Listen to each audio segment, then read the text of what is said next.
Hola, yo soy Journey, este es mi canal de YouTube y hoy me gustaría compartir con ustedes papiamento Shiggy 28. Sí, papiamento Shiggy 28. Pero antes me gustaría invitarte a que te suscribas a este canal, dale like a este video. Tú sabes que mis videos de papiamento son los mejores que están en YouTube. Sígueme en mis redes sociales que tengo Facebook, Instagram y TikTok.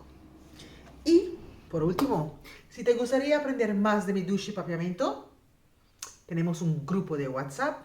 Dejo mi número aquí, me mandas un app y juntos podemos aprender más de mi douche y papiamento. Bueno, hoy voy a enseñarles unas palabras de la abuela. Sí, unas palabras, unos consejos de la abuela. Sí, en papiamento.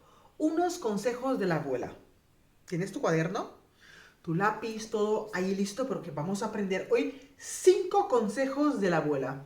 5 consejos de abuela. 5 consejos de mi abuela. Primero, no te vayas donde no te han invitado. No te vayas donde no te han invitado. Empapiamiento, o como mi abuela lo diría es, no vai caminda nal no ha invitado. No vai caminda kunan no ha invitado. No vai caminda kunan no ha invitado. Segundo, di dos.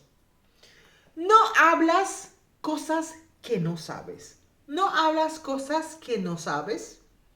Mi abuela diría así. Mi abuela te dice así. No papiacos cubonosa. No papiacos cubonosa. No papiacos cubonosa. Tercero, 3. No te metes en cosas que no te interesa. No te metes en cosas que no te interesa. Mi abuela te avisa sin aquí. No mete en cosas que no te interesado. No mete en cosas que no te interesado. 4. No abres la nevera en casa ajena. No abres la nevera en casa ajena. No abri frigider na casa de otro gente. No abre frigider na casa de otro gente. No abre frigider na casa de otra gente. 5 y último para hoy. No hagas visita después de las 10 de la noche. No hagas visita después de las 10 de la noche. Mi abuela te avisa sin aquí.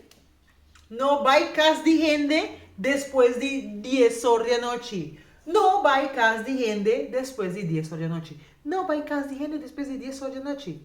Bueno, esas son 5 palabras que mi abuela te avisa. 5 palabras que las abuelas dicen. Muy arrubiano. Así que espero que te guste este video. ¿Quieres saber más? Deja tu comentario aquí. Comparte el video y nos vemos en el próximo video. Chao.